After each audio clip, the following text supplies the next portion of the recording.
में 88 मांस खाने वाली लोचेस डाल दी। पानी का टेम्परेचर धीरे धीरे बढ़ने के लिए सेट कर दिया।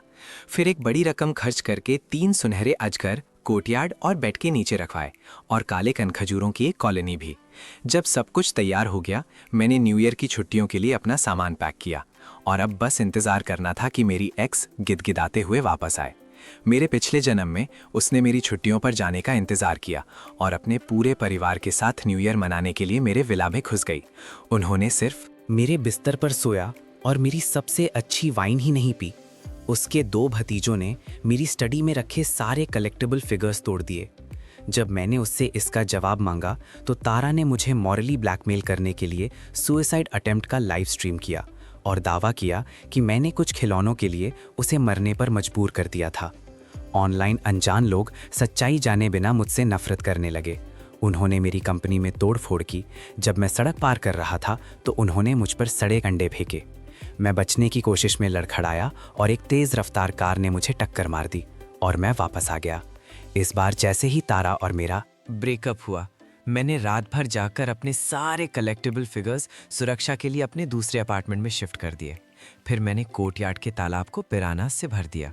स्टडी में एक बड़ा सा कॉर्न स्नेक रखा और एहतियातन एक काली टरांटुला भी। मैंने मेन गेट पर एक मेटल का वार्निंग साइन लगा दिया, अंदर खतरनाक जानवर है, प्रवेश ना करें। लेकिन मैं जानता हूँ कि वो खुद को रोक नहीं पाएगी। ये विला करोड़ों का है, इससे दूर रहना बहुत मुश्किल है। दिखावे के लिए काफ़ी है। वो मेरे घर में न्यू ईयर बिताना चाहती है।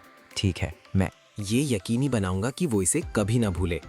ईथन, तुमने पासवर्ड क्यों बदल दिया? मैं अंदर नहीं आ पा रही। जब तारा आखिरकार मेरे मेन गेट पर मुझे घेर लेती है तो हमारे ब्रेकअप को 20 दिन हो चुके थे। वजह थी वो मेरी पीठ पीछे एक दूसरे आदमी के साथ होटल रूम में पकड़ी गई थी। मैं हमेशा से जानता था कि वो बेशर्म है, बस ये नहीं जानता था कि किस हद तक। हमारा ब्रेकअप हो चुका है, वो मेरे दरवाजे पर क्या कर रही है? शुक्र है मैंने टाइम पर कोड बदल दिया, वरना वो अब तक अंदर होती।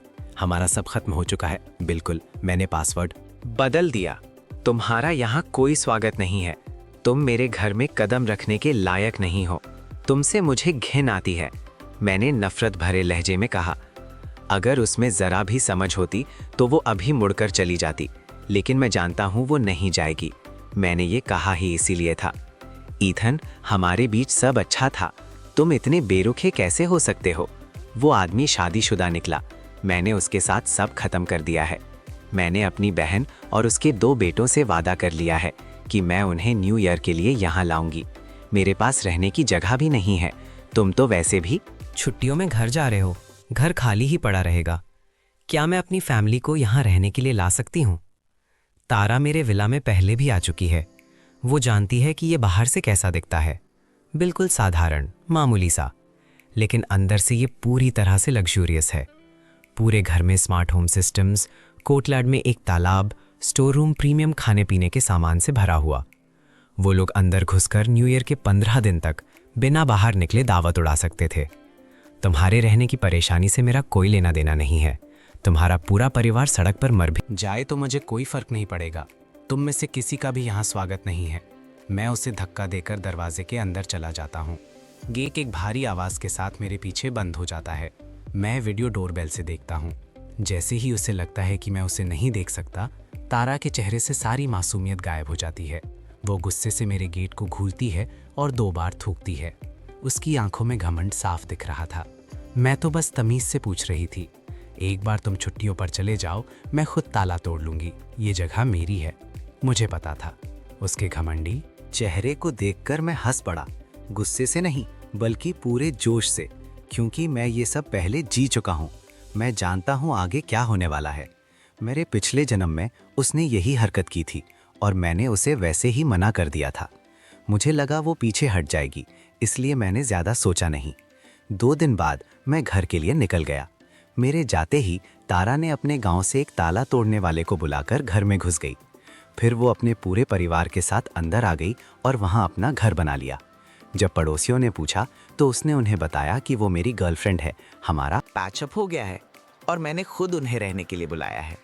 पड़ोसियों ने उसे हमारे रिलेशनशिप के दौरान देखा था। उनके पास उस पर शक करने की कोई वजह नहीं थी, इसीलिए उन्होंने कुछ नहीं कहा। और तारा, लालची और बेवकूफ़ ने बिल्कुल भी वक्त बर्बाद नहीं किया। उसने स्टोर रूम खाली कर दिया, मेरी सबसे महंगी पुरानी वाइन्स खोल ली, रेफ्रिजरेटर में रखा सब कुछ साफ कर दिया और चुपके से मेरी अलमारी से सारे महंगे कपड़े और सामान बेच दिए। उसकी बहन जानेट ने मेरी 9 सबसे कीमती कोई फिश पकाकर खा ली, जिनकी कीमत लाखों में थी। लेकिन सबसे बुरा ये नहीं, सबसे बुरा था उसके 2 भतीजों का काम।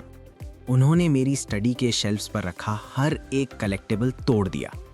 एक भी सही सलामत नहीं बचा। कई लिमिटेड एडिशन थे, कुछ तो ऐसे थे जो दोबारा मिल ही नहीं सकते थे। उन सब में मेरी सालों की मेहनत और 10 लाख से ज़्यादा की कीमत लगी थी। जब मैं छुट्टियों के बाद खुशी खुशी लौटा तो मैंने उन्हें अभी भी अंदर ही पाया। मैंने तुरंत पुलिस को बुलाया। मैंने हर नुकसान के लिए मुआवजे की मांग की, लेकिन तारा और उसकी तलाकशुदा बहन के पास 2 बच्चों के अलावा देने को कुछ नहीं था। वो ज़मीन पर लेटकर चिल्लाने लगे, हमारे पास पैसे नहीं है, टेक आवर लाइव्स। फिर मुझे मॉरली ब्लैकमेल करके मामला रुकाने के लिए तारा ने हद पार कर दी। उसने आधी रात को मेरे दरवाजे पर अपनी कलाई काटने का लाइव स्ट्रीम किया। उसने कुछ ज्यादा ही गहरा काट लिया। वो वहीं मेरे दरवाजे पर मर गई। ऑनलाइन लाखों अनजान लोग जो सिर्फ वही जानते थे जो उन्होंने स्ट्रीम पर देखा, मुझसे बेइंतहा नफरत करने लगे। कुछ ने मेरी कंपनी में तोड़फोड़ की, दूसरों ने सड़क पार करते वक्त मुझ पर सड़े अंडे फेंके। मैं बचने की कोशिश में लड़खड़ा रहा। एक कार ने मुझे पूरी स्पीड से टक्कर मार दी। मैं फूलों की क्यारी में जा गिरा। हड्डियां टूट चुकी थीं। जब तक एम्बुलेंस पहुंची, मैं खून बहने से तड़प रहा था। मैं हॉस्पिटल कभी नहीं पहुंच पाया। मैं उनसे नफरत करता था। मैं तारा और उसके परिवार के हर एक सदस्य से नफरत करता था। उनके लालच और बेवकूफ़ी ने मुझे मार डाला। मुझे लगा कि मैं इस दुनिया से सिर्फ नफरत लेकर चला जाऊंगा। लेकिन जब मैंने अपनी आंखें खोली तो मैं न्यू ईयर से ठीक पहले वापस आ गया था, उनके घर में घुसने से पहले, मेरे घर जाने से पहले। इस बार मैं उनके साथ खेलूंगा। उन्हें मेरे घर में न्यू ईयर मनाना है। मैं उन्हें एक ऐसा न्यू ईयर दूंगा जिसे वो अपनी कब्र तक याद रखेंगे। मैंने उसी रात अपने सबसे करीबी दोस्त को बुलाया। हमने मिलकर सारी कोई फिश सुरक्षा के लिए उसके विला के तालाब में शिफ्ट कर दी। इन मछलियों की कुल कीमत 20 लाख से ज़्यादा है। मैं तारा के परिवार को उनके आसपास भी नहीं आने दे सकता। कोई फिश के जाने के बाद तालाब खाली लग रहा था, इसीलिए मैंने एक्वेरियम में काम करने वाले एक दोस्त को फ़ोन किया और उससे कहा कि मुझे कुछ काटने वाला जानवर चाहिए, कुछ खतरनाक, मैंने उससे कहा। अगली सुबह सबसे पहले वो पिरानास का एक बड़ा क्रेट और 2 बड़े एलिगेटर स्नैपिंग टर्टल्स लेकर हाजिर हो गया। पिरानास को सीधे तालाब में डाल दो, वो कहता है। मैं ऊपर से कुछ घास फूस डाल दूंगा ताकि कुछ दिखे नहीं, इससे मेहमान डरेंगे नहीं। ये चीज़ें बहुत खतरनाक हैं। खून की महक मिलते ही ये सेकंडों में एक हंस को हड्डियों तक साफ कर सकती हैं। तुम्हारे पिछले आंगन में जो बड़े पानी के टैंक हैं वो कछुओं के लिए परफेक्ट हैं। वो पूरी सर्दियां बिना खाए रह सकते हैं और अगले साल गर्मियों तक जिंदा रहेंगे। मुझे ये पसंद आया। मैं उससे पूछता हूँ कि क्या उसके पास रेप्टाइल्स के लिए कोई सुझाव है, कुछ ऐसा जो घुसपैठियों को दूर रखे जब मैं छुट्टियों पर रहूं। वो तुरंत समझ जाता है। कॉर्न स्नेक कैसा रहेगा? जहरीला नहीं है लेकिन बहुत बड़ा है, देखने में डरावना। और एक काली टरंटुला, वो भी बेजरार है लेकिन उसे देखकर बुरा सपना आ सकता है। मेरी एक दोस्त उन्हें पालती है और उसके पास ज़रूरत से ज़्यादा है। तुम बस बोलो और मैं आज दोपहर उन्हें ले आऊँगा। मैं हाँ में सिर हिलाता हूँ, लेकिन मैं यहीं नहीं रुकता। मैं एक प्रोफेशनल मूविंग कंपनी को हायर करता हूँ ताकि वो मेरी स्टडी से हर कलेक्टिबल फिगर को ध्यान से पैक करके मेरी दूसरी प्रॉपर्टी में ले जाएं। घर की हर कीमती चीज़, लग्जरी सामान, लिविंग रूम में रखे एंटीक फूलदान, सब कुछ। जाहिर है एक खाली घर शक पैदा करेगा। मैं कुछ गमले वाले पौधे खरीदता हूँ, खास तौर पर सबसे जहरीले वाले, और उन्हें कमरों में लगा देता हूँ। बाथरूम में रखे टॉयलेटरीज को एक्सपायरी डेट पार कर चुके प्रोडक्ट से बदल देता हूँ। स्टोर रूम में रखी महंगी वाइन्स की जगह हर ब्रांड की नकली बोतलें रख देता हूँ। अमीर बेवकूफ़ नकली वाइन खरीदते हैं, ऐसा हमेशा होता है ना। महंगे फ्रोजन सी फूड की जगह सड़ी हुई मछली और झींगे रख देता हूँ जिससे कोई हाथ ना लगाए। उन्हें सी फूड पसंद है, डू दे, जी भर के खाओ। जाने से पहले मैं एक टेक्नीशियन से पूरी प्रॉपर्टी में 1 दर्जन से ज़्यादा छिपे हुए कैमरे लगवाता हूँ। मैं उस घर में होने वाली हर चीज़ देखना चाहता हूँ और मैं चाहता हूँ कि इसका हर सेकंड पुलिस के लिए रिकॉर्ड हो। जब सब कुछ तैयार हो जाता है, मैं आराम से बाहर निकलता हूँ, हाथ में लगेज लिए और मेन गेट पर एक custom engraved metal warning plate लगाता हूँ। अंदर खतरनाक जानवर हैं। प्रवेश ना करें, अपने रिस्क पर आगे बढ़ें। उस साइन के लगने के बाद उनके साथ जो भी होगा उसके जिम्मेदार वो खुद होंगे। मैंने साफ चेतावनी दी थी, लेकिन मैं तारा को जानता हूँ, वो अपनी आदत से मजबूर है।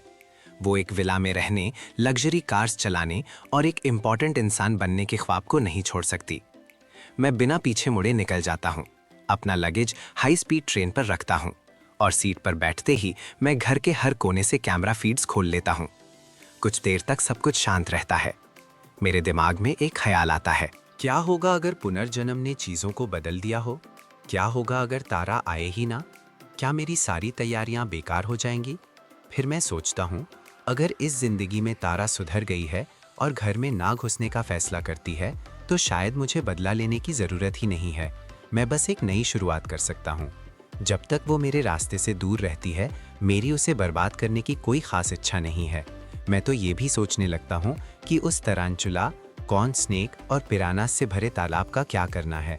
मैं उन्हें भूखा नहीं मार सकता, उन्हें मासूम लोगों को डराने के लिए नहीं छोड़ सकता। लेकिन लंच के बाद जब मैं फीड्स दोबारा चेक करता हूँ तो सब कुछ बदल चुका था। तारा ने मुझे निराश नहीं किया। वो अपने गांव से एक ताला तोड़ने वाले के साथ आती है।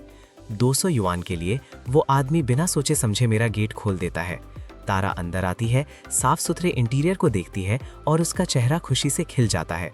वो ताला बदलने के लिए लॉकस्मिथ को 500 और देती है और मेरा हाई एंड फिंगरप्रिंट लॉक एक सस्ते कमजोर ताले से बदल दिया जाता है। वो गेट से वार्निंग साइन को चाकू से निकालती है और बिना देखे उसे नाली में फेंक देती है। वो ये नहीं जानती कि छज्जे के नीचे लगे कैमरे ने हर एक पल को बिल्कुल साफ रिकॉर्ड कर लिया है।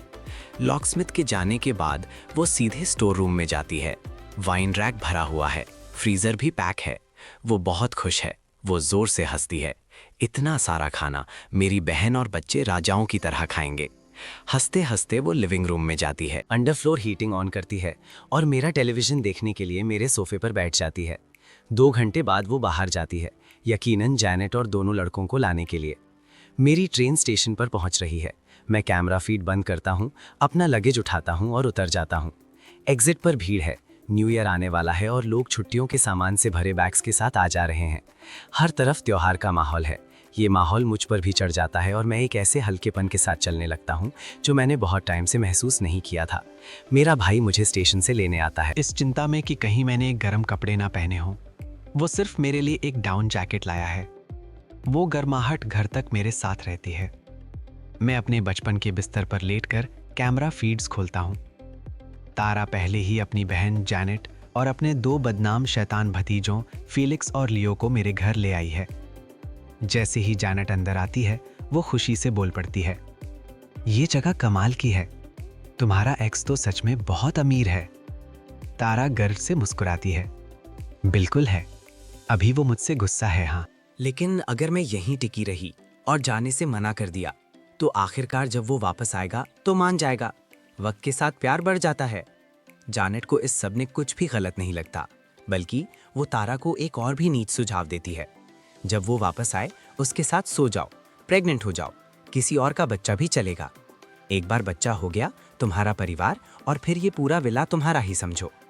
तारा सहमति में सिर हिलाती है। तुम हमेशा से ही समझदार रही हो बहन, तभी तो तुम अपने तलाक से 50 लाख निकर निकली। आसपास किसी को ना देखकर जैनेट झुकती है और तारा को एक राज बताती है। मेरा एक्स हस्बैंड हमेशा से मानता है कि जुड़वा बच्चे उसके हैं। तलाक के बाद भी वो हर महीने कम से कम 20,000 चाइल्ड सपोर्ट भेजता है, लेकिन वो उसके नहीं हैं। वो एक एक्स बॉयफ्रेंड के हैं, एक गुंडा जिसके साथ में उस वक्त थी। वो और उसका भाई खुद जुड़वा हैं।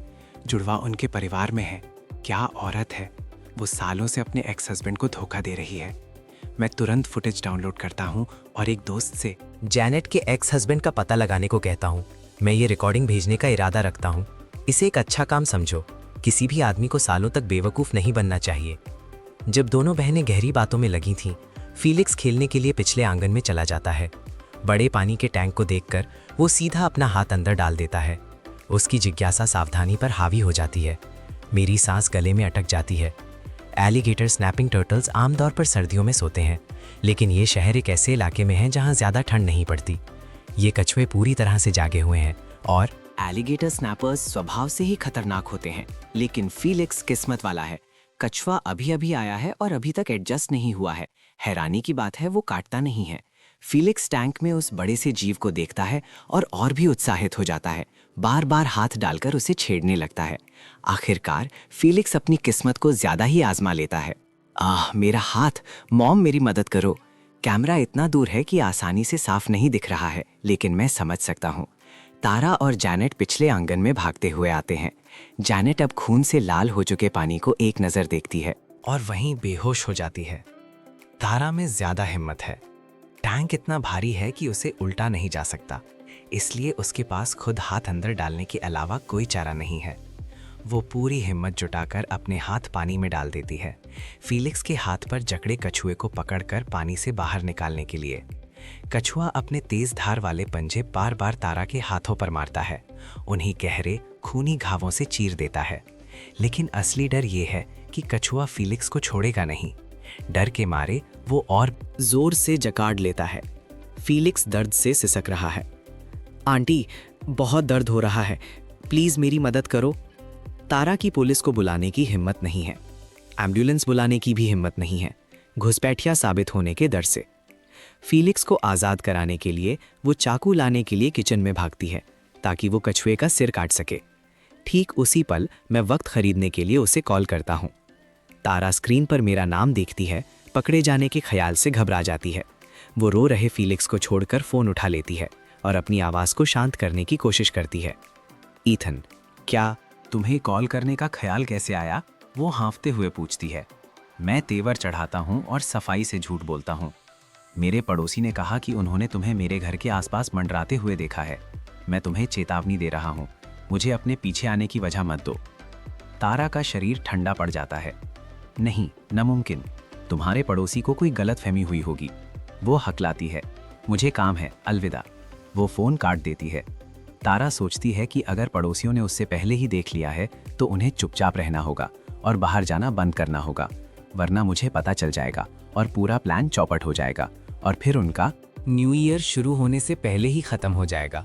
जब तक वो फ़ोन काटकर फीलिक्स के पास वापस पहुंचती है, कछुआ आखिरकार उसे छोड़ चुका होता है। लेकिन जैसे ही वो उसे छोड़ता है, वो उसके हाथ के पिछले हिस्से से मांस का एक टुकड़ा नोच लेता है। खून तेजी से बहने लगता है। तारा फीलिक्स के हाथ को घूरती है। वो उसे हॉस्पिटल नहीं ले जाती, उसमें बाहर कदम रखने की हिम्मत नहीं है, इस डर से कि कोई ये ना जान ले कि वो मेरे घर में घुसी है। इसके बजाय वो बेसमेंट में तब तक ढूंढती है जब तक उसे फर्स्ट एड किट नहीं मिल जाती। वो अंदर से लंबे समय से एक्सपायर्ड हो चुकी है। एंटीसेप्टिक और पट्टियां निकालती है, अपने फ़ोन पर एक ट्यूटोरियल देखती है और दर्द से करा रहे लड़के के घाव पर पट्टी करती है। वो ये नहीं जानती कि वो एक्सपायर्ड दवाइयाँ ना तो घाव साफ करेंगी और ना ही खून रोकेंगे। वो इन्फेक्शन को बढ़ाएंगी और घाव को सड़ा देंगे। जब वो आखिरकार हिसाब चुकाने के लिए कछुए को ढूंढने जाती है तो वो जीव कब का जा चुका होता है।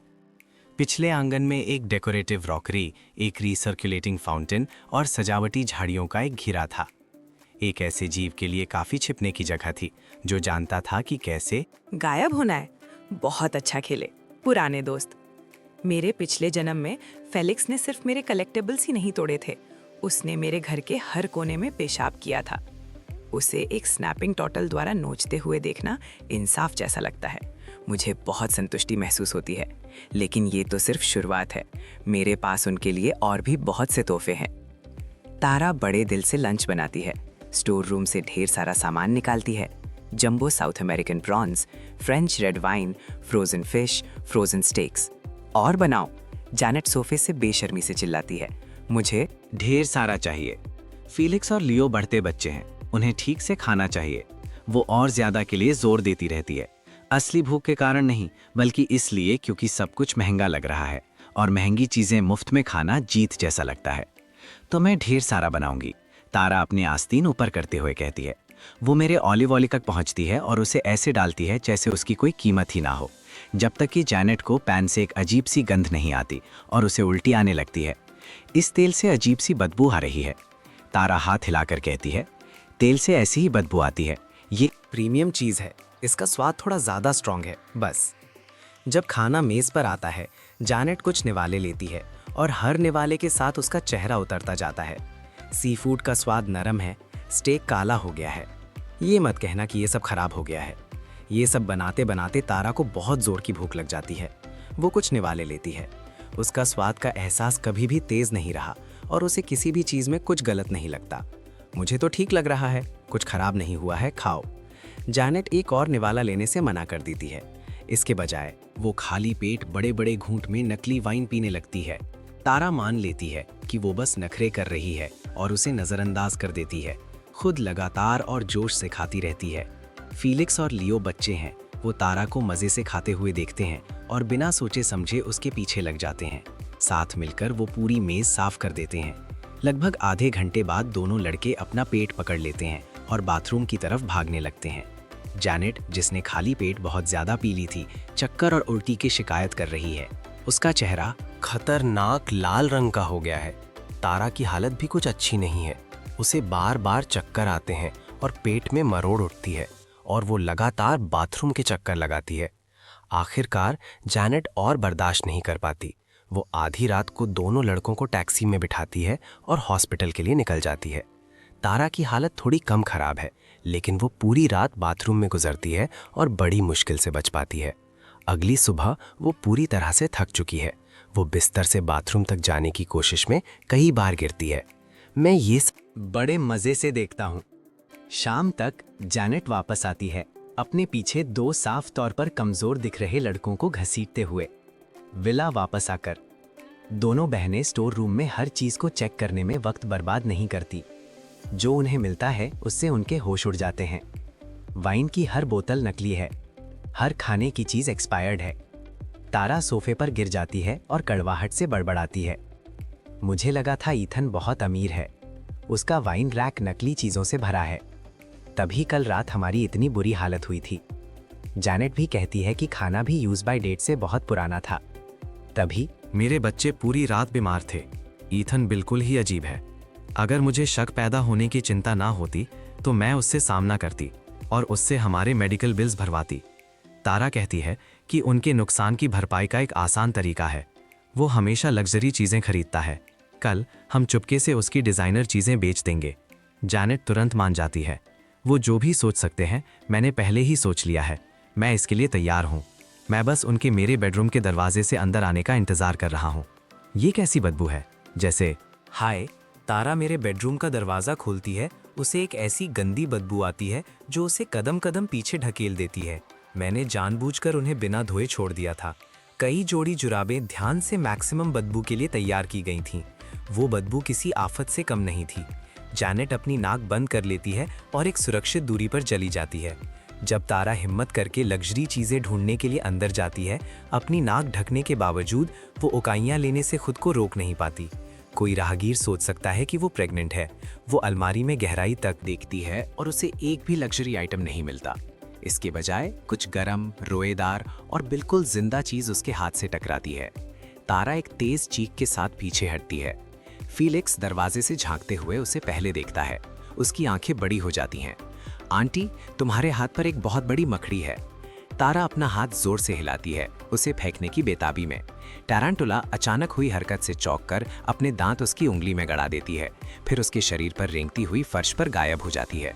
उसकी त्वचा पर वो रेंगने वाली रोएदार चीज का एहसास किसी बुरे सपने जैसा है। लंबे समय तक तारा वहीं खड़ी रहती है, चिल्लाते हुए, मकड़ी, यहाँ एक मकड़ी है, मेरे पास मत आना, मुझे डर लग रहा है। जानेट कमरे के आसपास भी नहीं जाती। वो हॉलवे में खड़ी रहती है, अपनी गर्दन अंदर देखने के लिए मोड़ती है और साथ ही लियो को कॉलर से पीछे खींचती है, जो हंगामा देखने के लिए अंदर जाना चाहता है। फीलिक्स तारा की चीखों से घबराकर उसके साथ शामिल हो जाता है। मुझे भी मकड़ियों से डर लगता है। दोनों बहुत देर तक रोते चिल्लाते रहते हैं और आखिरकार शांत हो जाते हैं। फेलिक्स सांस लेता है और कहता है, आंटी, मुझे लगता है मकड़ी भाग गई। तारा के पैर जो शीशे की तरह भारी लग रहे थे, आखिरकार दोबारा हिलने लगते हैं। वो कमरे से ऐसे भागती है जैसे फर्श पर आग लगी हो और कसम खाती है कि वो वहां दोबारा कभी कदम नहीं रखेगी। कैमरा सब कुछ साफ रिकॉर्ड करता है। उसके पैरों के बीच एक बड़ा गहरा धब्बा। उसने डर के मारे पेशाब कर दिया था। खुद को संभालने के बाद तारा मुझे कॉल करती है।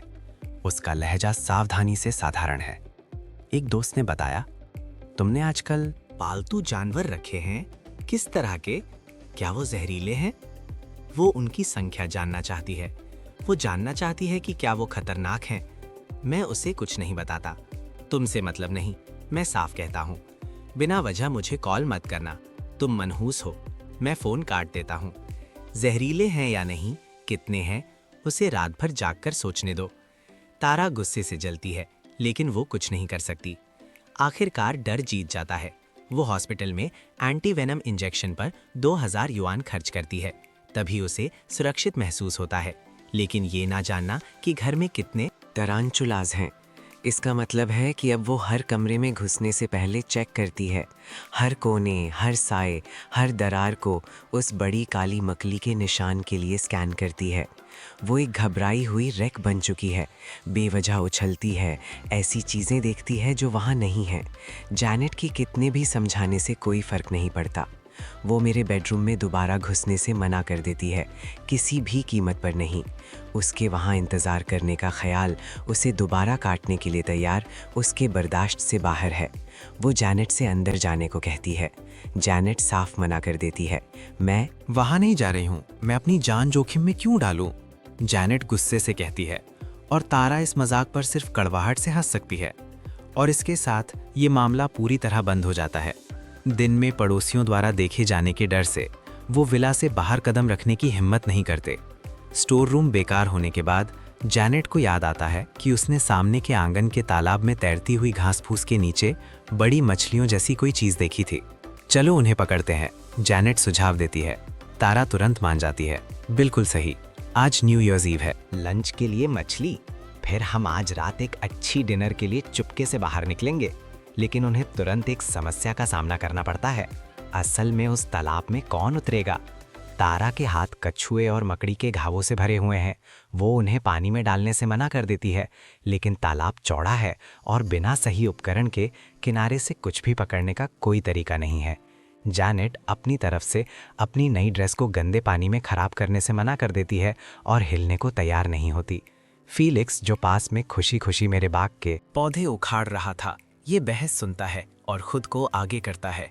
मुझे मछली पकड़नी है, मैं जाऊंगा। इससे पहले कि कोई उसे रोक पाए, वो अपने हाथ पर अभी अभी सूखे घाव को नज़रअंदाज करता है और सीधे तालाब में कूद जाता है।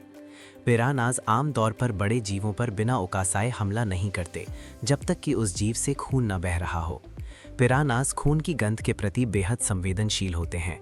जैसे ही फीलिक्स का घायल हाथ पानी की सतह को तोड़ता है, तालाब की हर पिराना मुड़ती है और उस पर टूट पड़ती है, बिना रहम के घाव को नोचने लगती है। अचानक और तेज दर्द के कारण फीलिक्स फिसल जाता है और पूरी तरह से पानी में डूब जाता है। मदद करो, दर्द हो रहा है, ये मछलियां मुझे खा रही हैं, वो चिल्लाता है, अपनी आंखों के सामने घाव को खाते हुए देखते हुए। जैनेट अपनी ड्रेस के बारे में पूरी तरह से भूल जाती है। वो आगे बढ़ती है और फीलिक्स को बाजू से पकड़ती है, उसे बाहर निकालने की कोशिश करती है, लेकिन फीलिक्स भारी है और एक हाथ काफ़ी नहीं है। तारा, नीचे आओ और इसे बाहर निकालने में मेरी मदद करो। जैनेट उसकी तरफ निराशा से देखती है। मुझे उन मछलियों से डर लगता है, तारा कहती है, और वहीं ढेर हो जाती है, एक बेकार ढेर की तरह जमीन पर बैठ जाती है। जैनेट अपनी पूरी ताकत लगाती है और फीलिक्स को तालाब से बाहर खींचती है। जब तक वो बाहर आता है, उसका घायल हाथ एक कच्चा बिगड़ा हुआ गुड्डा बन चुका होता है। फटे हुए मांस के बीच से हड्डी हल्की सी दिख रही होती है। मेरा बेचारा बच्चा, मैं तुम्हें अभी हॉस्पिटल ले जा रही हूँ। जैनेट रोती है। वो एम्बुलेंस बुलाने के लिए अपना फ़ोन उठाती है। नहीं, तुम यहाँ एम्बुलेंस नहीं बुला सकती, तारा गुस्से से कहती है। अगर वो इस पते पर आते हैं तो हमारी घुसपैठ की पूरी सिचुएशन सबके सामने आ जाएगी।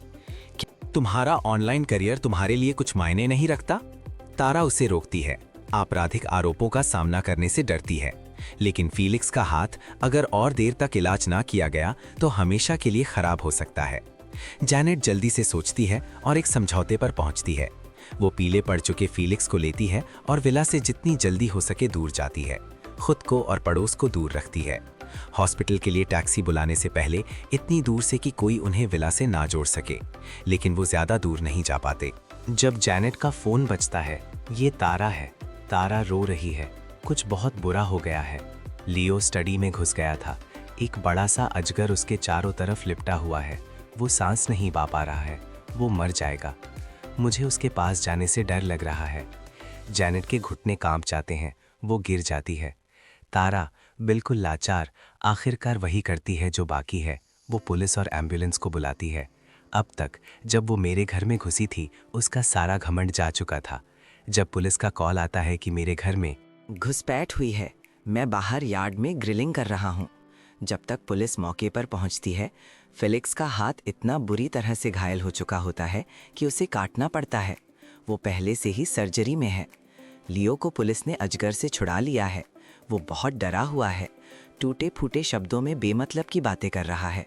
फिर बुखार बढ़ जाता है। जैनेट सिर्फ बेहोश हुई है। किस्मत वाली। सब कुछ देखते हुए तारा इतनी खुशकिस्मत नहीं है। लगातार झटकों ने उसे पागलपन के कगार पर ला खड़ा कर दिया है। वो अजीब बेमतलब की बातें करती है। सबसे ज्यादा मकड़ियों और अजगरों के बारे में चिल्लाती है। उसके अंदर कुछ तो जरूर टूट गया है। जब जैनेट को होश आता है, वो मुझ पर आरोप लगाती है कि मैं जानता था कि वो आ रहे हैं और मैंने जानबूझकर जाल बिछाया। वो मांग करती है कि मैं उनके हर नुकसान की भरपाई करूं। पुलिस मुझे जांच में सहयोग करने के लिए कहती है। मैं दूर से अपने घर की उन दिनों की पूरी सर्वेलेंस फुटेज निकालकर सीधे पुलिस को भेज देता हूं। कौन गलत है साफ दिख रहा है। फुटेज देखने के बाद उन्हें अब मेरी व्यक्तिगत सहयोग की जरूरत नहीं है। साफ है मेरी कोई जिम्मेदारी नहीं बनती। मैंने बस अपने घर में बिना जहर वाले लेकिन डरावने जानवरों का कलेक्शन रखा था। अगर उन्होंने दरवाजे पर लगे वार्निंग साइंस को नज़रअंदाज ना किया होता और ज़बरदस्ती अंदर ना घुसे होते तो ये कुछ भी नहीं होता। मैं ना सिर्फ उन्हें कोई मुआवजा नहीं दूंगा, बल्कि मैं उनसे अपनी प्रॉपर्टी को हुए नुकसान के लिए मुआवजे की मांग करूंगा। मैं एक वकील रखता हूँ। जैनेट के साथ हर बातचीत उसके जरिए होती है। प्रोफेशनल काम प्रोफेशनल्स पर छोड़ दो। अगले दिन मेरा वकील मुझे बताता है कि जैनेट ने कई बार मुझे मुकदमे में घसीट कर बर्बाद करने की धमकी दी है, लेकिन वो ये भी कहता है कि इस सिचुएशन में साफ तौर पर गलती उनकी है। घर के मालिक के तौर पर मैंने चेतावनी देने का अपना कर्तव्य पूरा किया है। जज ज्यादा से ज्यादा मेरे पक्ष में फैसला सुनाएंगे या फिर एक मामूली मानवीय सहायता के लिए कहेंगे, जिससे मेरा मन शांत हो जाता है। मेरे पास ठोस सबूत हैं। मैं मुकदमे का स्वागत करता हूं और अपने वकील से जैनेट को एक संदेश पहुंचाने को कहता हूं। जब भी उसका मन करे मुझे कोर्ट ले जाए। फिर मैं पहले कदम उठाता हूं, सर्वेलेंस। फुटेज में चेहरे धुंधले करके जैनेट से पहले ऑनलाइन पोस्ट कर देता हूं, जिससे उसके पास जन समर्थन के लिए पीड़ित बनने का कोई मौका ना बचे। चेहरे धुंधले होने के बावजूद जैनेट के ऑनलाइन इन्फ्लुएंसर के तौर पर थोड़े फॉलोअर्स हैं। कुछ दर्शक उसे उसके सिलुएट से ही पहचान लेते हैं। खबर फैल जाती है कि फुटेज में दिखने वाले लोगों में से एक जैनेट है। कमेंटेटर्स उसके पुराने वीडियोस पर टूट पड़ते हैं। क्या उसने अमीर परिवार से होने का दावा नहीं किया था और वो लोगों के घरों में घुस रही है? आखिर सच क्या था?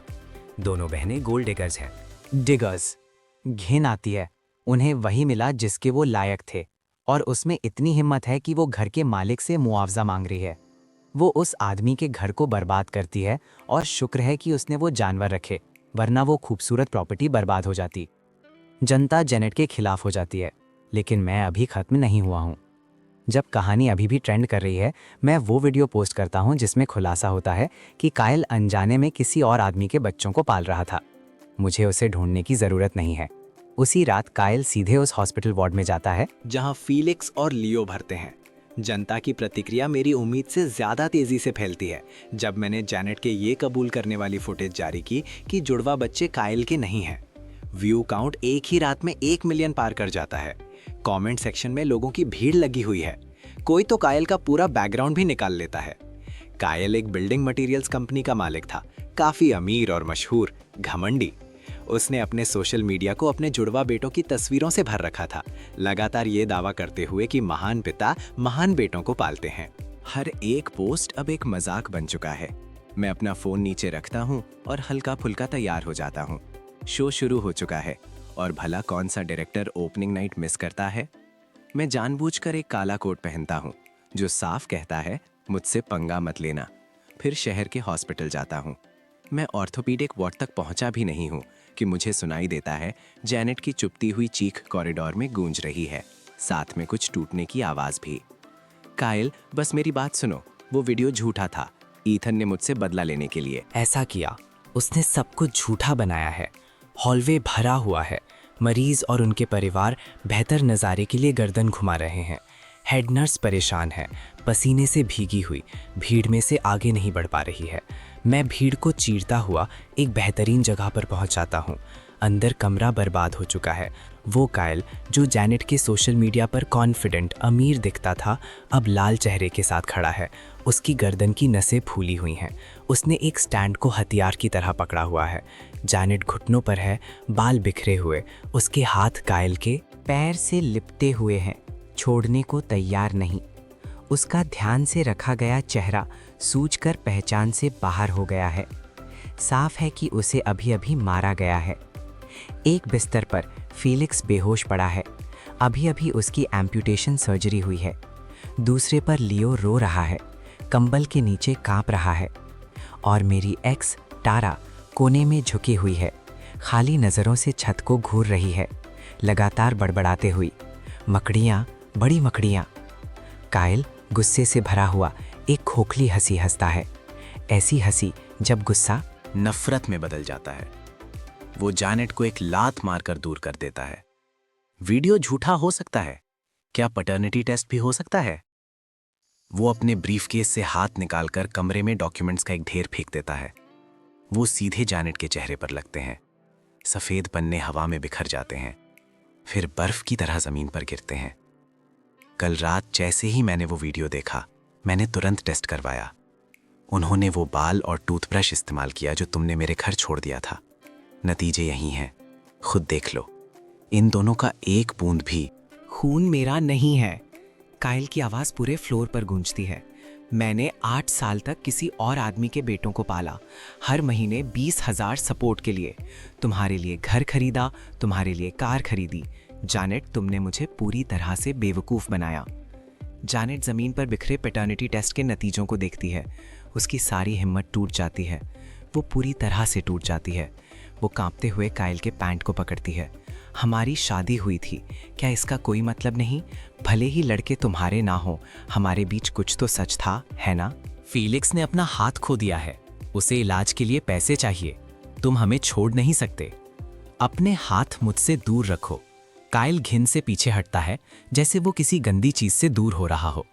मैं यहाँ 3 चीजों के लिए आया हूँ। वो 3 उंगलियां उठाता है। उसकी आंखें ठंडी और बेरहम है। पहला, वो प्रॉपर्टी जो तुम्हारे नाम पर है, मैंने डिपॉजिट दिया था, मैंने मॉर्गेज भरा था। मैंने पहले ही अपने वकील से संपत्ति पर रोक लगाने के लिए कह दिया है, तुरंत निकलो। दूसरा, पिछले 8 सालों में मैंने जो हर पैसा चाइल्ड सपोर्ट के लिए दिया है, उसमें 5 मिलियन का सेटलमेंट भी शामिल है, जो मैंने तुम्हें तलाक के वक्त दिया था। मैं उसे वापस लेने के लिए मुकदमा कर रहा हूँ। ये अनुचित लाभ है, ये धोखा है। मुझे सिर्फ पैसे वापस नहीं चाहिए, मैं तुम्हें जेल में देखना चाहता हूँ। तीसरा, कायल मुड़ता है और हॉस्पिटल के बिस्तरों पर 2 लड़कों को ठंडी नजरों से देखता है। वो गर्माहट जो कभी उसकी आंखों में थी, अब जा चुकी है, सिर्फ घिन बाकी है। आज से मैं इन लड़कों के मेडिकल बिल्स के लिए 1 पैसा भी नहीं दूंगा। मैंने अभी अभी पेमेंट काउंटर से 50,000 का प्री डिपॉजिट वापस लिया है। उस आखिरी बात से वो टूट जाती है। जैनेट निराशा से चीखती है, नहीं कायल, तुम ऐसा नहीं कर सकते। फीलिक्स को आगे के इलाज के लिए और 1 लाख या उससे ज़्यादा की ज़रूरत है। अगर तुम पैसे निकाल लोगे तो हॉस्पिटल इलाज बंद कर देगा। तुम हमें मौत की सज़ा दे रहे हो। तुम्हें सज़ा दे रहा हूँ। कायल ठंडी हंसी हंसता है और अपनी थोड़ी सी सिलवटी जैकेट को ठीक करता है। ये मेरी समस्या नहीं है। जाओ उनके असली पिता को ढूंढो, जो भी वो नीच आदमी है। वो जाने के लिए मुड़ता है। जैनेट निराशा में उस पर झपटती है, लेकिन उसका बॉडीगार्ड उसे जोर से पीछे धकेल देता है। वो बिस्तर के पास रखी कैबिनेट से टकराती है। उसके माथे से तुरंत खून बहने लगता है। उस पल मैं दरवाजे से तमाशा देखने का मजा ले रहा था। धीरे धीरे जानबूझकर तालियां बजाना शुरू करता हूं। शानदार, सच में शानदार। अचानक तालियों की आवाज से कमरा जम जाता है। हर सिर मुड़ता है। जेनेट अपना हाथ अपने खून से सने माथे पर रखती है। खून उसके गाल से नीचे बह रहा है। वो किसी बुरे सपने जैसी लग रही है। जैसे ही वो मुझे देखती है, उसकी आंखों में नफरत लगभग महसूस की जा सकती है। ईथन, वो चिल्लाती है और मेरी तरफ झपटती है। ये तुमने किया, तुमने मेरा परिवार बर्बाद कर दिया। मैं तुम्हें मार डालूंगी। वो मुझ तक कभी नहीं पहुंच पाती। एक हल्का साइड स्टेप और वो लड़खड़ा कर आगे निकल जाती है। मैं उसे गिरा देता हूँ और वो गिर जाती है। मैं आराम से उसके ऊपर खड़ा होता हूँ, मेरी आवाज़ बिल्कुल शांत। तुम जो चाहो खाओ, लेकिन जो बोलो वो सोच समझकर बोलो। तुमने अपने पति को धोखा दिया। तुम ही अपने पूरे परिवार को गैर कानूनी तौर पर मेरे घर में लाई, सिर्फ लालच के कारण। इसमें मेरी क्या गलती है? काइल की नज़र मुझ पर पड़ती है। उसके चेहरे से कुछ तनाव कम हो जाता है। उसकी जगह कुछ अजीब सा एहसास आ जाता है, शायद शुक्रिया। आखिरकार अगर मेरा वीडियो ना होता तो वो जिंदगी भर किसी और के बिल भरने वाला बेवकूफ़ बना रहता। शुक्रिया दोस्त, वो मेरे पास से गुजरते हुए कहता है। वो मेरे कंधे पर जोर से थपकी देता है। तुम भी कोई संत नहीं हो, लेकिन मैं तुम्हारा एहसानमंद हूँ। मैं मुस्कुराता हूँ। इसकी ज़रूरत नहीं कायल, मैं बस अपनी चीज़ों की रक्षा कर रहा था। कायल एक छोटी सी आवाज़ निकालता है, अपने लोगों को इकट्ठा करता है और बिना पीछे मुड़े चला जाता है। अपने फाइनेंशियल लाइफलाइन के जाने के साथ जानेट की आखिरी उम्मीद भी खत्म हो जाती है। वो ज़मीन पर उल्टा लेटती है, अपनी मुट्ठियों से ज़मीन पीटती है, बिना रुके रोती है। बिस्तर पर लियो इतना ज़ोर से रोता है कि वो लगभग कांप रहा है और कोने में तारा हवा में पंजे मारती रहती है, जैसे अदृश्य मकड़ियाँ उसके चारों तरफ मंडरा रही हों। देखने वाले फुसफुसाते हैं और इशारा करते हैं। तो ये है वो गोल्ड डिगर। सही हुआ उसके साथ, बच्चे भी उसके नहीं हैं। कितनी गंदी बात है। क्या तुमने सुना? उसने कहा कि वो सपोर्ट पेमेंट्स वापस लेने के लिए मुकदमा कर रहा है। अब उनके पास कुछ नहीं है और ऊपर से कर्ज का पहाड़। मैं नहीं चाहता। मैं जानेट के पास जाता हूँ और उसके पास बैठ जाता हूँ। रोना बंद करो, मैं शांति से कहता हूँ। अपनी ताकत बचाओ। काइल ने पैसे निकाल लिए हैं और मैं यहाँ दान देने नहीं आया हूँ। मेरे वकील ने पहले ही सब कुछ गिन लिया है जो तुम्हारे परिवार ने मेरे घर में बर्बाद किया है। मैं अपनी जेब से एक लंबा डॉक्यूमेंट निकालकर उसके चेहरे के सामने रखता हूँ। ये रही लिस्ट। जो वाइन तुमने पी, जो खाना तुमने खाया, जो एंटीक फूलदान तुमने तोड़े, जो कारपेट तुमने खराब किया और सबसे ज़रूरी जो कलेक्टिबल फिगरीन्स तुमने तोड़े। प्रारंभिक मूल्यांकन लगभग 3,60,000 युआन। जानेट का सर ऊपर उठता है, उसकी आंखें बड़ी हो जाती हैं। 3.6 मिलियन? तुम पागल हो गए हो क्या? कुछ सस्ते प्लास्टिक फिगर्स इतने के हैं। सस्ते प्लास्टिक के फिगर्स। मैं ठंडी हंसी हंसता हूँ। वो लिमिटेड एडिशन थे, out of print collectibles, secondary market में अनमोल। मैंने एक सर्टिफाइड मूल्यांकन करवाया है। कोर्ट उस लिस्ट पर हर फिगर को मान्यता देगा, और ये देखते हुए कि तुम्हारे पास पैसे देने का कोई जरिया नहीं है। मैं शब्दों को जानबूझकर अधूरा छोड़ देता हूँ, फिर उसके कान के पास झुकता हूँ और एक ऐसी आवाज़ में बोलता हूँ जो सिर्फ वही सुन सकती है। मैंने सुना है तुम्हारा वो एक्स जो गुंडों के साथ घूमता था, इन 2 लड़कों का असली पिता अभी अभी जेल से छुटा है। तुम्हें क्या लगता है वो क्या करेगा अगर उसे पता चले कि उसके 2 बड़े बेटे और एक अमीर एक्स उसका इंतजार कर रहे हैं? जानेट की आंखों की पुतलियां तेजी से सिकुड़ती हैं। उसका पूरा शरीर कांपने लगता है। वो उस आदमी को अच्छी तरह से जानती है। वो उसका बुरा सपना था, एक पूरी तरह से सड़ा हुआ इंसान। एक बार वो चिपक गया तो तुम उससे छुटकारा नहीं पा सकती। एक जोक। उसने उससे छुटकारा पाने के लिए सालों तक मेहनत की थी, सिर्फ काइल को एक रिप्लेसमेंट के तौर पर पाने के लिए। तुम क्या करने वाले हो? जानेट की आवाज़ डर से भरी हुई है। अब वो उससे ज़्यादा डरी हुई है जितना वो काइल के सामने थी। मैं उठता हूँ और अपने लपेल से काल्पनिक धूल झाड़ता हूँ। मैं बस सोचता हूँ कि परिवार परिवार होता है और एक परिवार को पूरा होना चाहिए। जबकि काइल इन लड़कों से कुछ लेना देना नहीं चाहता, किसी को तो उनके पिता के तौर पर आगे आना होगा। तुम्हें नहीं लगता? तुम इंसान नहीं हो इथिन, तुम एक राक्षस हो। जानेट एक दुखद चीख मारती है। मैं अपने पीछे की गालियों को नज़रअंदाज करता हूँ। मैं मुड़ता हूँ और उस वार्ड से बाहर चला जाता हूँ जो एंटीसेप्टिक और निराशा की गंध से भरा हुआ है। बाहर धूप तेज है। मैं धीरे से सांस लेता हूँ। अपना फ़ोन निकालकर एक नंबर डायल करता हूँ जो एक प्राइवेट इन्वेस्टिगेटर ने मेरे लिए ढूंढ निकाला था। जैक। मैं अपनी आवाज़ गर्म और आसान रखता हूँ। सुना है तुम एक मौका ढूंढ रहे हो। मेरे पास तुम्हारी पुरानी प्रेमिका जानेट के बारे में कुछ बड़ा है। 2 बड़े बेटे और ढेर सारा पैसा बस तुम्हारा इंतजार कर रहे हैं। लाइन के दूसरी तरफ से एक खुरदुरी लालची आवाज आती है, पीछे माजोंग टाइल्स की खड़खड़ाहट के साथ। हाँ, कौन है ये? इससे कोई फर्क नहीं पड़ता कि मैं कौन हूँ। फर्क इससे पड़ता है कि जानेट अभी शहर के हॉस्पिटल में है, ऑर्थोपीडिक्स वार्ड 3। ज्यादा देर की तो कोई और पहुंच जाएगा। मैं फोन काट देता हूँ और दूर से ट्रैफिक लाइट्स को झिलमिलाते हुए देखता हूँ। मेरे होठों पर एक ठंडी मुस्कान आ जाती है। जैनेट, तारा, तुम्हें लगता है ये खत्म हो गया है? नहीं, ये तो बस शुरुआत है। तुम्हें वो लेना पसंद है जो तुम्हारा नहीं है? तुम्हें लोगों को बेवकूफ बनाना पसंद है? तो मैं तुम्हें एक तोहफा देता हूं। कुत्ता खुला छोड़ दिया गया है। क्या तुम अपने परिवार का स्वागत करने के लिए तैयार हो? मुझे कोई जल्दी नहीं है। मैं हॉस्पिटल लॉबी में एक सीट पर बैठ जाता हूं, एक गर्म कॉफी ऑर्डर करता हूं और आराम से पीता हूं। लगभग 20 मिनट बाद प्रवेश द्वार पर एक हंगामा होता है। एक आदमी जिसका फ्लोरल शर्ट और टाइट जीन्स पहना हुआ है, चेहरा सालों की कठोर जिंदगी से सख्त हो गया है। उसके कंधे पर एक ड्रैगन का टैटू बड़बड़ाते हुए अंदर आता है। उसके पीछे 2 ब्लीच ब्लॉन्ड साथी आते हैं, स्ट्रीट स्टाइल में चलते हुए। ऐसे आदमी जिन्हें आप देखते ही पहचान लेते हैं, ये जैक है। मैं अपनी टोपी नीचे करता हूं और इन 3 हमलावर कुत्तों को बिना किसी हिचकिचाहट के एलिवेटर्स की तरफ जाते हुए देखता हूं। मैंने उन्हें पहले ही सुविधा दे दी है। फ्लोर नंबर और रूम नंबर फोन पर खुद डिलीवर किया है। मैं अपना फोन निकालकर उस मिनिएचर ब्लूटूथ ईयरपीस से कनेक्ट करता हूं, जो मैंने गलती से जैनेट के वार्ड के दरवाजे के पास छोड़ दिया था। जो आवाज़ें आती हैं वो बहुत संतोषजनक हैं। ऐसा लगता है वार्ड के दरवाज़ा लात मारकर उसके कब्जों से ही निकाल दिया गया है। तुम में से कौन जैनेट है? अभी बाहर आओ। जैक की गरजती हुई आवाज़ ईयरपीस से फूट पड़ती है। जैनेट की डरी हुई चीख तुरंत आती है। जैक, तुमने मुझे कैसे ढूंढा? तुम्हें किसने बताया कि मैं यहाँ हूँ? चुप रहो। जैक के पास सवालों के लिए सब्र नहीं है। सुना है तुम्हारे पास मेरे 2 बच्चे हैं और तुमने उस अमीर एक्स से 5 मिलियन निचोड़े हैं। निकालो। मेरे पास नहीं है। पैसे वापस लिए जा रहे हैं। बस जाओ, प्लीज बस चले जाओ। पैसे नहीं है? ईयरपीस से एक तेज आवाज आती है, एक थप्पड़ की साफ आवाज। मैं उसके लिए दर्द महसूस करता हूँ। मैं अभी अभी जेल से निकला हूँ और मेरी किस्मत खराब चल रही है, और तुम कह रही हो कि तुम कंगाल हो। तुम्हारे गले में वो सोने की चेन काफी भारी लग रही है। निकालो। वार्ड में अफरा तफरी मच जाती है। जैनेट की चीखें, लियो की चीखें, चीजों के उल्टने की आवाज, सब कुछ एक साथ उलझ जाता है। बस यही बचा है मेरे पास। तुम ये नहीं ले सकते। फीलिक्स को अभी भी सर्जरी की जरूरत है।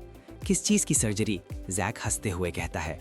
बच्चे का एक हाथ पहले से ही नहीं है, वो बड़ा होकर बेकार ही रहेगा। अभी अपने नुकसान काटो। अब ये वाला, एक पल का ठहराव। ये ठीक ठाक दिखता है, मेरे साथ आ सकता है, अपने हिस्से का काम करेगा। मैं खुद पर हंसे बिना नहीं रह सकता।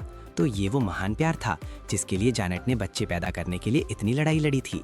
उसकी नज़रों में काइल हमेशा बिल भरने वाला बेवकूफ़ था। जैक उसके लिए एक असली मर्द था। खैर, उसका असली मर्द उसे एक सबक सिखाने आया है। तुम मेरे बच्चों को हाथ मत लगाना, तुम जानवर। रास्ते से हटो। और हिंसा की आवाज़ें, धीमे थप्पड़, जैनेट की दबी हुई कराहतें। उस पल तारा, जो अपनी ही दुनिया में खोई हुई थी, जैक की ब्रूटालिता को महसूस करती है। चाहे डर से या किसी कच्चे इंस्टिंक्ट से, वो अचानक चिल्लाती है, मकड़ियाँ, बड़ी काली मकड़ियाँ, वो तुम्हें काट लेंगी, काट कर मार डालेंगी। मेज से एक थर्मस उठाकर सीधे जैक पर फेंकती है। वो चूक जाती है, लेकिन उबलता हुआ पानी उस पर गिर जाता है। ये क्या? ये पागल औरत कौन है? जैक गुस्से से फट पड़ता है। तुम्हारी हिम्मत कैसी हुई मुझ पर वो फेंकने की? लड़कों, इसे तब तक मारो जब तक ये रुक ना जाए। उस पल वार्ड एक असली नर्क बन जाता है। जैनेट और तारा, वो जोड़ी जो कभी घमंड से चलती थी, जो मुझे बिना सोचे समझे नीची नज़र से देखती थी, अब 3 गुंडों द्वारा पीटी जा रही हैं, बिल्कुल लाचार। नर्सेज और सिक्योरिटी जल्दी आ जाते हैं, लेकिन एक आदमी जैसे जैक के सामने, जो अभी अभी छूटा है और जिसे शर्म नहीं आती, कोई भी सीधे दखल देने की हिम्मत नहीं करता। वो दरवाजे पर खड़े होकर चिल्लाते हैं कि पुलिस को बुला लिया गया है। जैक को बिल्कुल चिंता नहीं है। मैं अपने ही परिवार को डिसिप्लिन कर रहा हूँ। ये एक घरेलू मामला है, पुलिस मेरा क्या कर लेगी? वो पूरी तरह से गलत नहीं है। कई सिचुएशंस में पुलिस को ये मामले मुश्किल लगते हैं, ज़्यादा से ज़्यादा कुछ दिन हिरासत में।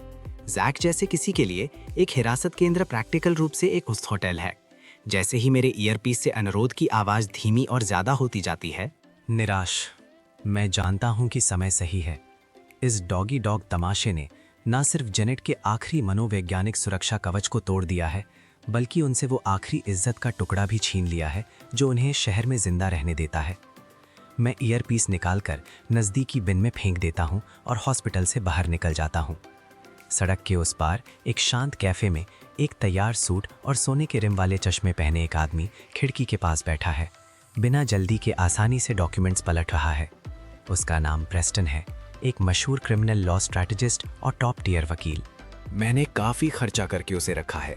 उसकी सिग्नेचर लाइन, मुझे काफी पैसे दो और मैं शैतान के हिसाब में भी गलती ढूंढ निकालूंगा। माफ करना प्रेस्टन, इंतजार करवाना पड़ा। मैं उसके सामने वाली सीट ले लेता हूं। वो अपने चश्मे ठीक करता है और एक नापी तुली प्रोफेशनल मुस्कान देता है। मिस्टर ईथन, मैंने सब कुछ रिव्यू कर लिया है जो आपने मुझे भेजा। ये परफेक्ट है।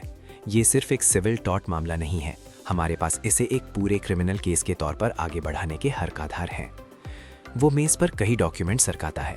क्रिमिनल ट्रेसपास, सर्वेलेंस, साफ दिखाता है कि उन्होंने प्रवेश के लिए ताला तोड़ा और फिर उसे बदल दिया और उन्होंने लंबे समय तक संपत्ति पर कब्जा किया।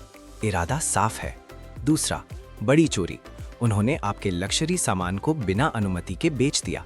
प्रीमियम वाइन्स भी, हाई एंड सामान इस्तेमाल किया। राशि काफी बड़ी है। आपकी नुकसान मूल्यांकन सूची के आधार पर यह क्रिमिनल कोड के तहत एक बहुत बड़ी राशि के रूप में योग्यता प्राप्त करता है। न्यूनतम सजा 10 साल से शुरू होती है। तीसरा, संपत्ति का द्वेषपूर्ण नाश। कलेक्टेबल फिगरीन्स और एंटीक फूलदान काफ़ी मूल्यवान थे और जानबूझकर किए गए नुकसान के सबूत साफ हैं। प्रेस्टन की उंगलियां मेज़ पर एक धीमी लयबद्ध ताल में थपथपाती हैं, जैसे गाने वाली बहनों के लिए एक शांत घंटी बज रही हो। जहां तक बच्चे की चोट का सवाल है, आपने प्रवेश द्वार पर साफ चेतावनी चिन्ह लगाए थे और सर्वेलेंस लगवाया था। आपने गैर कानूनी घुसपैठियों के तौर पर सूचित करने का अपना कर्तव्य पूरा किया। उनके अपने कार्यों के परिणाम स्वरूप आपकी संपत्ति पर उन्हें आई कोई भी चोट, आप पर किसी भी तरह की कोई जिम्मेदारी नहीं आई। इसके विपरीत हम उनके पर्यवेक्षण में विफलता के लिए प्रतिवाद कर सकते हैं, जिससे आपके जानवरों को परेशानी हुई और आपके तालाब के पारिस्थितिकी तंत्र को नुकसान पहुंचा। उसे सुनकर मुझे एक गहरी, साफ संतुष्टि महसूस होती है। ये विशेषज्ञता है। यह है जड़ पर प्रहार करने का मतलब। और भी हैं, मैं कहता हूँ। ऊपर वाला आदमी जैक उन 2 लड़कों का जैविक पिता है। उसने अभी अभी वार्ड का दौरा किया। उसने जैनेट के आखिरी गहने जोर जबरदस्ती ले लिए और दोनों पर हमला किया। मुझे लगा ये काम आ सकता है। प्रेस्टन की आंखें उसके लेंस के पीछे चमक उठती हैं। अब ये दिलचस्प है। अगर हम जैक को एक सहयोगी के रूप में स्थापित कर सकते हैं या उसे लूट में शामिल कर सकते हैं, तो ये आग काफ़ी ज़्यादा भड़केगी। वो अपने ब्रीफ केस से एक मोटा डॉक्यूमेंट निकालकर मुझे एक पेन देता है।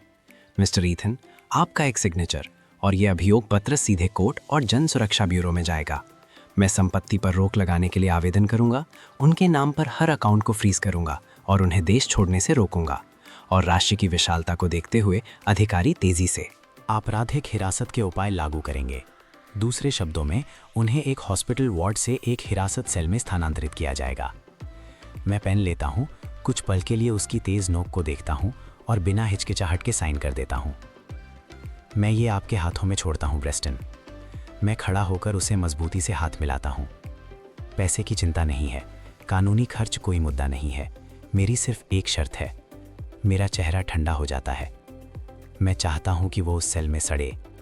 मैं चाहता हूं कि वो जाने, कुछ दरवाजे खोलने के लिए नहीं बने होते, कुछ लोगों से पंगा लेने के लिए नहीं बने होते।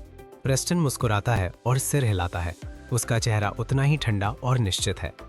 जैसी आपकी इच्छा। इस मैदान में मैं शिकारी हूँ।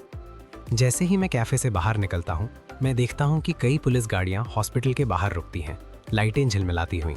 लेकिन मैं जानता हूं कि ये अधिकारी जैनेट को बचाने नहीं आए हैं, वो उसे हथकड़ी पहनाने आए हैं। जैक ऊपर जितना जोर से गुस्सा करेगा, जैनेट की स्थिति उतनी ही खराब होगी।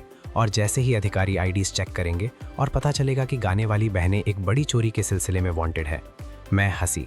रोक नहीं पाता जैनेट। जिस पल तुम सोचती हो कि तुमने एक लाइफलाइन पकड़ ली है, सिर्फ ये पाने के लिए कि वो एक फांसी का फंदा है, तुम्हारे चेहरे पर क्या भाव होगा?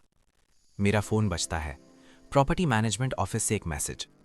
मिस्टर ईथन, आपके विला के बाहर एक बड़ी भीड़ इकट्ठा हो गई है।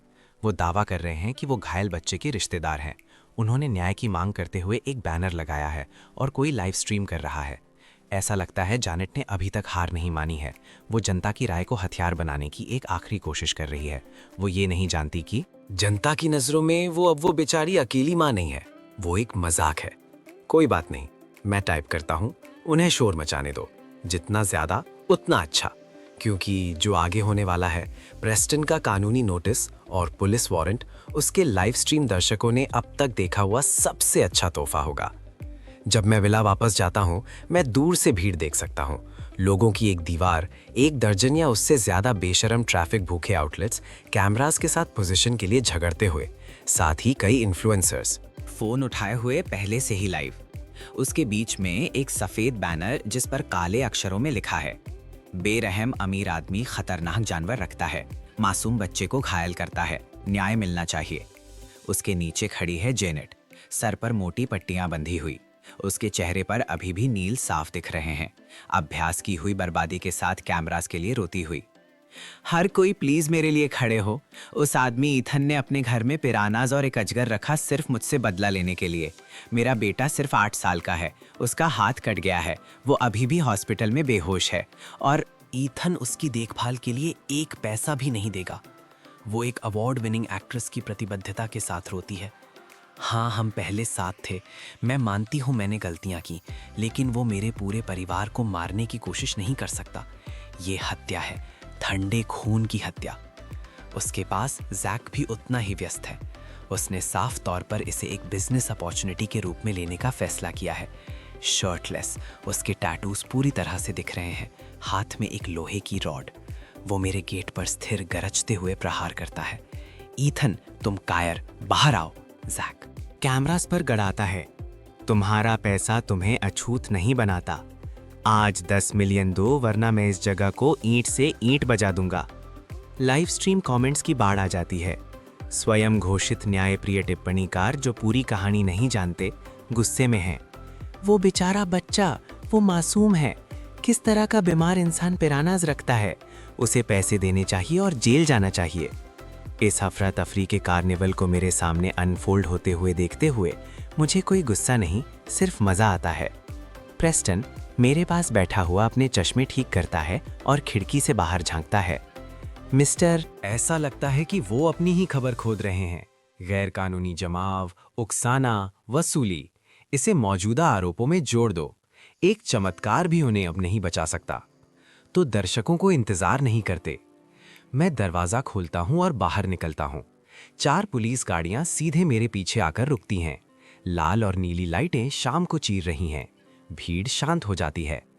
पुलिस, पीछे हटो। एक आदेश देने वाली आवाज शोर को चीर जाती है। अफरा तफरी एक पल में खत्म हो जाती है, जैसे ही अधिकारी गाड़ियों से बाहर निकलते हैं। लाइव स्ट्रीमिंग इन्फ्लुएंसर्स डर से पीछे हट जाते हैं। जैनेट मुझे देखती है। उसके चेहरे पर एक पल के लिए घबराहट आती है, लेकिन लालच उसे तुरंत बदल देता है। वो मान लेती है कि पुलिस जनता की राय के दबाव में मेरे लिए आई है। अधिकारियों, ये है वो। जैनेट इशारा करती है और चिल्लाती है, इसने ही मेरे बेटे को चोट पहुंचाई है, इसे गिरफ्तार करो। जैक अपनी लोहे की रॉड जमीन पर रखता है और एक मुस्कान के साथ आगे बढ़ता है। खैर खैर, आखिरकार अपना चेहरा दिखाया। समझदारी का काम होगा पैसे दे देना, वरना क्या? मैं उससे बिना किसी भाव के देखता हूँ। मेरी चाल टूटती नहीं। मैं सीधे उसके पास से गुजरता हूँ और जैनेट के सामने रुक जाता हूँ। हर दिशा से कैमरास मेरे चेहरे पर हैं। मैं हिचकिचाता नहीं। मैं नज़दीकी लाइव स्ट्रीमिंग फ़ोन की तरफ मुड़ता हूँ और एक साफ शांत मुस्कान देता हूँ। गुड इवनिंग सभी को। जबकि हमारे पास दर्शक हैं, चलो इस हिसाब को यहीं पूरे इंटरनेट के सामने निपटाते हैं। मैं एक तरफ हो जाता हूँ। प्रेस्टन आगे बढ़ता है, हाथ में ब्रीफकेस, पूरी जगह को नियंत्रित करते हुए। मैं मिस्टर ईथन का कानूनी सलाहकार हूँ। मेरा नाम है।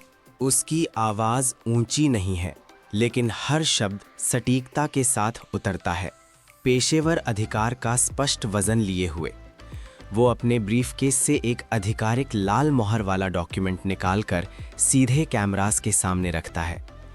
मिस जैनेट, मिस तारा और उनके सहयोगियों द्वारा मेरे मुवक्किल के निवास में गैर कानूनी प्रवेश के मामले में पुलिस ने औपचारिक रूप से एक आपराधिक जांच शुरू कर दी है। ये आधिकारिक मामला सूचना है। भीड़ में हंगामा मच जाता है। जैनेट की सिसकियां रुक जाती हैं। उसके चेहरे का रंग उड़ जाता है। ये झूठ है। मैं उसकी गर्लफ्रेंड थी। अपने ही बॉयफ्रेंड के घर जाना ट्रेसपासिंग कैसे है? मैं उसे ठंडे से रोकता हूँ। जब मैंने तुम्हें स्पष्ट रूप से प्रवेश से मना कर दिया था और ताले बदल दिए थे, तुमने एक लॉकस्मिथ को हायर किया और जबरदस्ती अंदर घुस गई। इसका हर सेकंड सर्वेलेंस फुटेज पर है। प्रेस्टन निरंतर आगे बढ़ता है। क्रिमिनल कोड के अनुच्छेद 245 के तहत किसी अन्य व्यक्ति के निवास में गैरकानूनी प्रवेश पर 3 साल तक की सजा है, लेकिन ये सिर्फ शुरुआती आरोप है। वो दूसरा डॉक्यूमेंट निकालकर पूरी नुकसान मूल्यांकन सूची दिखाता है। मिस जैनेट, संपत्ति पर आपके गैर कानूनी कब्जे के दौरान आपने मेरे मुवक्किल के 12 लाख युआन के मूल्य के लग्जरी सामान और वाइन चोरी और बेचे। आपने 36 लाख युआन के मूल्य के out of print collectable figurines और एंटीक्स को द्वेषपूर्ण रूप से नष्ट किया। कुल 4 करोड़ 80 लाख युआन, एक बहुत बड़ी राशि के रूप में वर्गीकृत। कानून के तहत न्यूनतम सजा 10 साल है। हर अंकड़ा एक हथौड़े के प्रहार की तरह गिरता है। दृश्य बिल्कुल शांत हो जाता है। जो टिप्पणी कर कुछ पल पहले मेरी निंदा कर रहे थे, पूरी तरह से पलट जाते हैं। 4.8 मिलियन। ये ब्रेकअप विवाद नहीं है, ये सशस्त्र डकैती है। उन्होंने ताला तोड़ा, वहां 20 दिन रहे और फिर मालिक से मुआवजा मांगा। ये कैसी तर्क है? अभी अभी कौन बच्चे को मासूम बुला रहा था? उसने लाखों युआन के कलेक्टिबल्स नष्ट कर दिए। सही हुआ उसके साथ। जैनेट पूरी तरह से कांप जाती है। उसने उम्मीद नहीं की थी कि मैं सच में पुलिस के पास जाऊंगा, और उससे भी कम कि अंकड़े इतने सटीक रूप से गिने गए होंगे। वो परेशानी से जैक की तरफ मुड़ती है। अब हम क्या करें? जैक 4,08,000 सुनता है और उसकी आंखें चमक जाती हैं, लेकिन वो उतना ही कानूनी रूप से अनपढ़ है जितना कि लापरवाह। उसका इंस्टिंक्ट भागने का नहीं है, ये आदमी बहुत अमीर है। भाड़ में जाए कानून। जैक गरजता है। वो लोहे की रॉड मेरी दिशा में घुमाता है। मुझे तुम्हारी चालों से कोई मतलब नहीं। मेरे बेटे ने अपना हाथ खो दिया है, ये एक सच्चाई है। आज पैसे दो, वरना मैं तुम्हें मार डालूंगा। वो सच में यूनिफॉर्म्ड अधिकारियों के सामने मुझ पर हमला करने की कोशिश कर रहा है। फ्रीज, रॉड नीचे रखो। अधिकारियों ने ठीक इसकी उम्मीद की थी। जिस पल जैक हिलता है, 3 टैक्टिकल अधिकारी एक साथ उस पर टूट पड़ते हैं। मुझसे दूर हटो। जैक छटपटाता है, लेकिन उसकी स्ट्रीट फाइटिंग स्किल्स प्रशिक्षित नियंत्रण तकनीक के सामने कुछ भी नहीं है। एक तेज आवाज और उसका हाथ उसकी पीठ के पीछे बन जाता है। ठंडी हथकड़ियां बंद हो जाती हैं। मुख्य अधिकारी आगे बढ़ता है। जैक है ना, हमें हॉस्पिटल से कॉल आया था। तुम पर हमला और लूट का संदेह है। अब हम अधिकारियों पर सशस्त्र हमला और वसूली भी जोड़ सकते हैं। इसे ले जाओ। मैं पीता हूं, मुझे मुआवजा मिलना चाहिए। ये बिल्कुल सही है। तुम्हें मुझे गिरफ्तार करने का कोई हक नहीं है। जैक गुस्सा करता रहता है, लेकिन पुलिस गाड़ी में डाले जाने तक। लेकिन दरवाजा बंद हो जाता है और हर शब्द को निगल जाता है।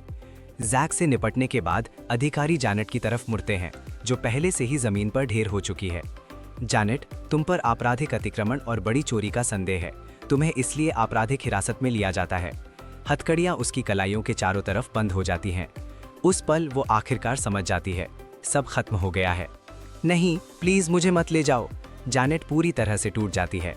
वो मुझे देखती है, आंखें गिड़गिड़ाती हुई।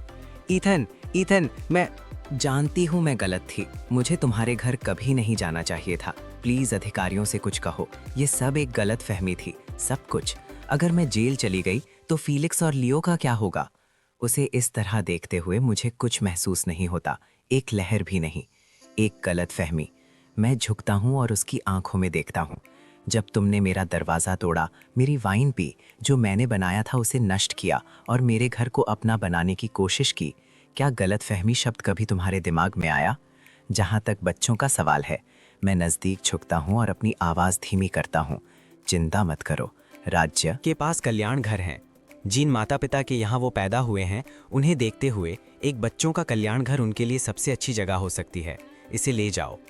मैं खड़ा होकर एक बेपरवाह हाथ हिलाता हूँ, जैसे किसी मामूली चीज़ को भगा रहा हूँ।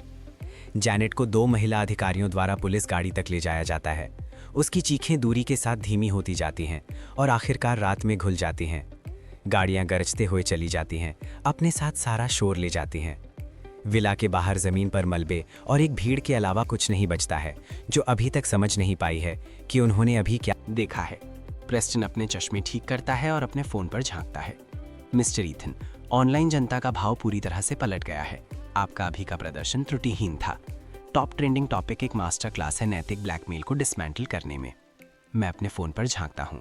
लाइव स्ट्रीम अभी भी चल रहा है, लेकिन मुझे अब इसमें कोई दिलचस्पी नहीं है। प्रेस्टन, यहाँ से सब कुछ आपको संभालना है। मैं विला को देखता हूँ, परिचित लेकिन किसी तरह बदला हुआ। उसका उल्लंघन हुआ है, लेकिन अब से ये साफ होगा। मैं किसी भी तरह का कोई समझौता स्वीकार नहीं करूँगा। मैं कोई माफीनामा स्वीकार नहीं करूंगा। मुझे अधिकतम सजा चाहिए। प्रेस्टन हल्का सा झुकता है। समझ गया। मैं ये सुनिश्चित करूंगा कि उन्हें जेल में अपने विकल्पों पर विचार करने के लिए पर्याप्त समय मिले और वो अपनी बाकी की जिंदगी उस 4 करोड़ 80 लाख युआन को चुकाने में बिताएं। मैं मुड़ता हूं और यार्ड में चला जाता हूं। तालाब खाली कर दिया गया है। पिरानाज, जिन्होंने अपना उद्देश्य प्रशंसनीय रूप से पूरा किया, एक दोस्त ने ले लिए हैं। लेकिन उस खाली पूल के सामने खड़े होकर मैं अभी भी फेलिक्स के चेहरे को कल्पना कर सकता हूं जब वो अंदर गिरा था। पूरा आतंक। क्या ये आखिरकार खत्म हो गया है? नहीं, मेरे पास अभी भी तारा को देने के लिए एक तोहफा बाकी है, जो अभी मनोवैज्ञानिक वार्ड में पागलपन का अभिनय कर रही है। वो कहते हैं हर बार जब वो अपनी आंखें बंद करती है उसे मकड़ियां दिखती हैं, तो मैं उसे दिखाता हूँ